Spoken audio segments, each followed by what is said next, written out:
जय माँ काली। दोस्तों, माँ दुर्गे माँ काली शक्ति ज्ञान में आपका हार्दिक स्वागत है।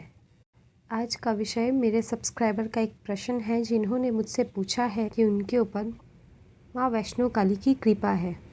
तो वे पूछना चाह रहे हैं कि वैष्णो काली कौन है और इनका क्या भोग है। माँ वैष्णो काली से मतलब माँ वैष्णो और माँ काली दोनों। जिन्होंने मुझसे प्रश्न किया है उनके अंदर माँ वैष्णो और माँ काली दोनों की कृपा आती है। अब आप कहेंगे कि माँ वैष्णो और माँ काली इकट्ठे कैसे आ सकती हैं। तो जो सच है वो सच है। बहुत सारे मैंने ऐसे लोग देखे हैं जिनके शरीर के अंदर 5 से भी ज़्यादा दैविक शक्तियाँ प्रवेश करती हैं, परंतु ज़रूरी नहीं कि ये एक साथ आती हैं। जिस समय जिस दैविक शक्ति को हम याद करते हैं वो दैविक शक्ति हमारे सामने आके प्रस्तुत हो जाती हैं। जब हमारे शरीर में एक दैविक शक्ति आती है तो वे दूसरी दैविक शक्तियों को भी आकर्षित करती हैं। जब आपके शरीर में पहले से ही सकारात्मक ऊर्जा का प्रवाह हो रहा हो तो किसी भी दूसरी सकारात्मक शक्ति को आपके अंदर प्रवेश करने में समय नहीं लगता, परंतु अब ये उस व्यक्ति के ऊपर निर्भर करता है जिसका वो शरीर है। वो किस भक्ति भाव से माँ की पूजा करता है।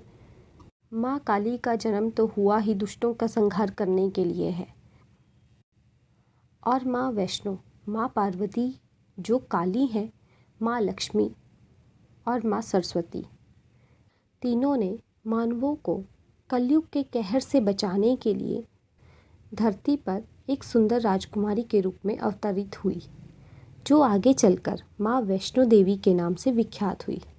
माँ वैष्णो के अंदर माँ काली, महालक्ष्मी और महासरस्वती तीनों की गुण है, जो मानवों का पालन भी करती हैं, उन्हें रास्ता भी दिखाती हैं और दुष्टों का संहार भी करती हैं। माँ काली से ही माँ वैष्णो देवी प्रकट हुई हैं। जिन्होंने मुझसे प्रश्न किया है उनके अंदर एक ही शक्ति है। माँ वैष्णो भी और माँ काली भी दोनों एक ही हैं। उन्होंने रूप अलग अलग धरे हुए हैं। उन्हें किसी की भी आज्ञा की ज़रूरत नहीं होती। जहाँ पर आपको माँ वैष्णो देवी की ज़रूरत होगी वहाँ पर माँ वैष्णो आपके सामने आगे प्रस्तुत हो जाएंगी, और जहाँ पर आपको माँ काली की ज़रूरत होगी वहाँ पर माँ काली आपके सामने आके प्रस्तुत हो जाएंगी। अगली वीडियो में मैं आपको ये बताऊंगी कि जब आपके शरीर में एक पहले से दैविक शक्ति है तो दूसरी दैविक शक्ति आपके शरीर में क्यों प्रवेश करती है। जिनके शरीर में माँ काली और माँ वैष्णो दोनों की कृपा होती है वो माँ को क्या भोग दें।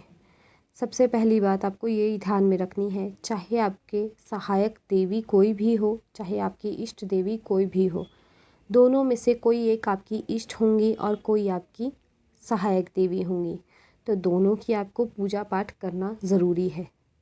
आप किसी को भी अनदेखा नहीं कर सकते, आपको दोनों की पूजा करनी होगी। आपको दोनों को ही भोग लगाना ज़रूरी है। आपको माँ को सिर्फ सात्विक भोग ही देना है जो बिना प्याज लहसुन का बनता हो, माँ वैष्णो को भी और माँ काली को भी।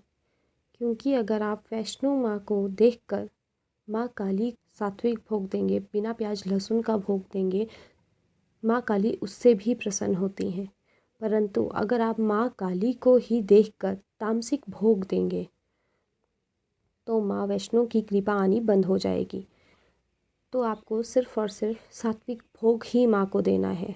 अगर आप रोज़ाना भोग माँ को देना चाहते हैं तो अपने भोजन जो आप करते हैं उसमें बिना प्याज लहसुन डाले भोजन बनाएं और उसका भोग माँ को लगा सकते हैं।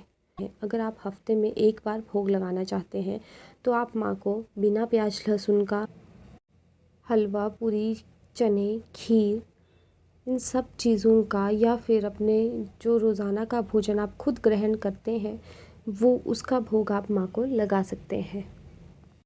आप फलों का भोग माँ को लगा सकते हैं, आप दूध का भोग माँ को लगा सकते हैं, आप मिठाई का भोग माँ को लगा सकते हैं। माँ को पेड़े बहुत पसंद है, आप पेड़े का भोग लगा सकते हैं। अगर आप माँ को सीधा भोग लगाना चाहते हैं तो अंगियारी पर भी भोग लगा सकते हैं, परंतु उसका चुनाव आपको हफ्ते में 1 दिन या महीने में 1 दिन का करना होता है। और उस भोग को लगाने से आपने कतराना नहीं है, कहीं पर भी कभी भूलना नहीं है वो भोग लगाना। वो भोग हमेशा आपको लगाना ही होगा। अगर एक बार भोग लगाना माँ को शुरू कर देंगे तो उसके बाद आपको भोग लगाना ही पड़ता है। आप अपनी सुविधा के अनुसार इस भोग का चुनाव करें। अगर इस विषय से संबंधित आपके कोई भी प्रश्न है जिसके बारे में मैं बताना भूल चुकी हूँ, तो उस प्रश्न को आप नीचे कमेंट बॉक्स में ज़रूर लिखें। जय माँ काली, जय माँ दुर्गे।